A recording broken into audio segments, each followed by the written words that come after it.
Over 80 years ago, an organisation was created to help us work together and thrive in our communities. And over the years, we've developed into the Wales Council for Voluntary Action, and we are now the national membership body for the whole of the third sector in Wales. There's 33,000 third sector organisations in Wales doing amazing things every day. And there's over 938,000 people volunteering with these organisations. And with an estimated value of £3.7 billion, the third sector in Wales is a very big deal. That's almost 7% of Wales's total financial output. The third sector can mean anything that is non-government and not-for-profit. So from a charity to a nursery group, to a social enterprise to sports clubs and housing associations, to movements that tackle big economic and environmental issues such as poverty and climate change. These are the diverse groups that make up our membership. We want a future where the third sector and volunteering thrives across Wales, improving everyone's well-being. To make sure we're fit for the future, we've developed this new strategic framework. Wales Council for Voluntary Action's mission is to be a catalyst for positive change.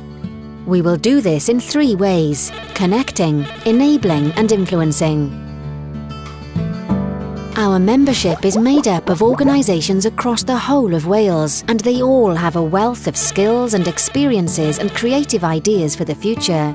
And by helping these groups connect with each other through meetings, conferences and regular bulletins, we manage to pull everyone together so they can exchange ideas and spark those little unexpected conversations that lead to exciting developments for all of our members.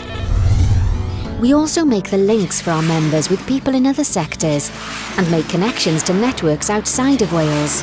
We help our members keep up to date with what's happening in the third sector in the UK and the rest of the world. We provide advice and practical support to all our members, from helping with recruiting volunteers to providing training courses to finding funding. By listening to our members, we are uniquely positioned to capture the big issues concerning everyone in the third sector. We meet regularly with Wales's decision makers and discuss the issues that really matter to the sector. And we hold regular events across Wales to update groups on new policies and listen to what they have to say. We've been looking ahead, and we've found that the future is full of uncertainty and complexity. There are big challenges and opportunities ahead for WCVA and our members. To focus our work, we've set ourselves some ambitious goals. Over the next 5 years, WCVA wants to lead changes that make the third sector and volunteering stronger and more resilient, be even more valued and trusted, make a bigger impact on current and future well-being. We've also set ourselves internal goals as an organisation to be more sustainable and responsible and make better use of our resources. Wales Council for Voluntary Action has a long history of being at the forefront of leading change, and we hope you will join us in working towards a future where the third sector and volunteering thrives across Wales to improve everyone's well-being. And that's what we work for every day.